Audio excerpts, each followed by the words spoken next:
মৰমৰ ছাত্ৰ-ছাত্ৰীসকল, আমি আজি অনুশীলনী 8.1 কুৱেশ্যন নম্বৰ 7 বিষয়ে আলোচনা কৰিম। 7 কুৱেশ্যন নম্বৰ 7টো কৰিবৰ আগতে আমি কিছুমান সূত্ৰ জানি ল'ব লাগিব।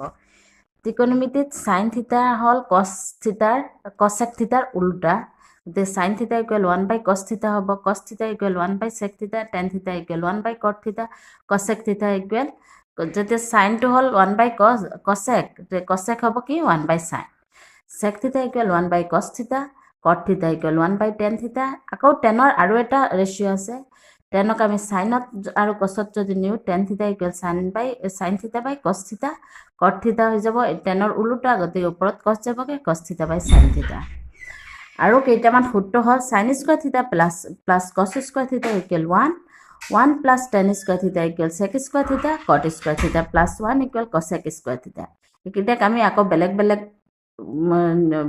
যেটো উলাব লাগে, ধৰি লোৱা sin square theta উলিয়াব লাগে, এইটো 1 minus cos square theta লিখিব পাৰিম, এনেকুৱা কৰিব পাৰিম। এতিয়া আমি কিহত আহিম? অনুশীলনী 8.1 কুৱেশ্যন নম্বৰ 7।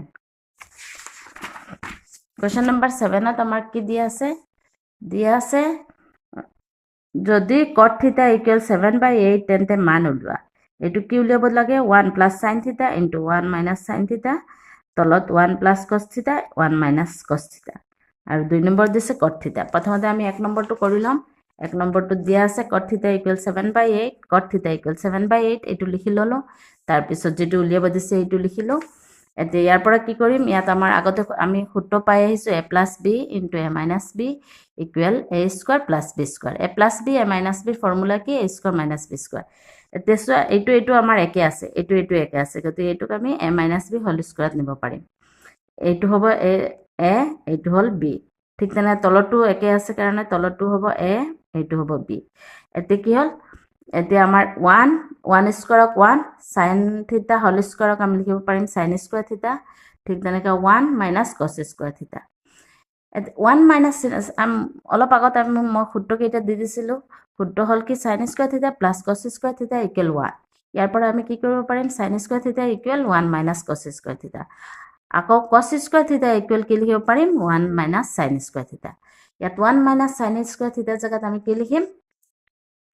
cos স্কয়াৰ থিটা। আৰু 1 minus cos স্কয়াৰ থিটাৰ ঠাইত লিখিম sin স্কয়াৰ থিটা। এতিয়া আমাৰ কি হ'ব? cot theta equal কি পাইছিলো? cos theta by sin theta। এতিয়া cos স্কয়াৰ থিটা আৰু sin স্কয়াৰ থিটা কি লিখিব পাৰিম? cos theta by sin theta whole square. ইয়াত স্কয়াৰ আছে, দুইটা একেলগত আমি হোল স্কয়াৰ লিখিব পাৰিম।